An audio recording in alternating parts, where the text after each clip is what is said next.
Eliminate limiting beliefs 101. Let's get into it. First step, guys, is logic. All right, number one is logic. You can out-logic any limiting belief you have. And I'm going to do this right now.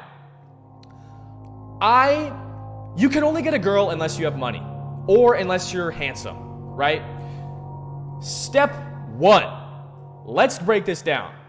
I am never going to get a girl, in turn lowering my self-confidence, in turn I'm never going to speak to a girl, in turn never getting a girlfriend, in turn lowering my quality of life.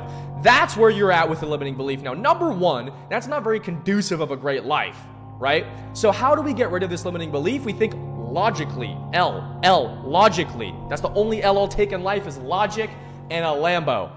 Logic. We think about it, right? We go, okay, so if I only believe that people are handsome or rich get a girlfriend, then why does Pete Davidson have dated every conventionally attractive millionaire A-list celebrity girl on the planet? Because Pete Davidson is not conventionally attractive. So boom, logic right there.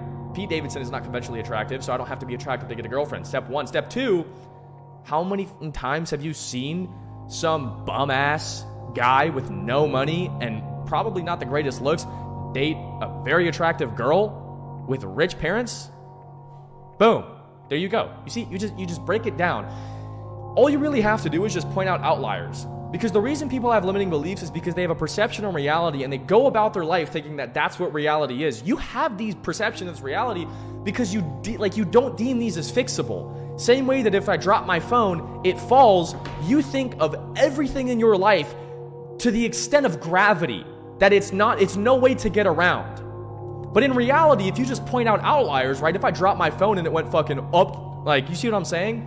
Then that would be a perfect outlier on how gravity doesn't really work and it's not applicable to everything. But at the end of the day, if you can just point out outliers, then your limiting belief is crushed.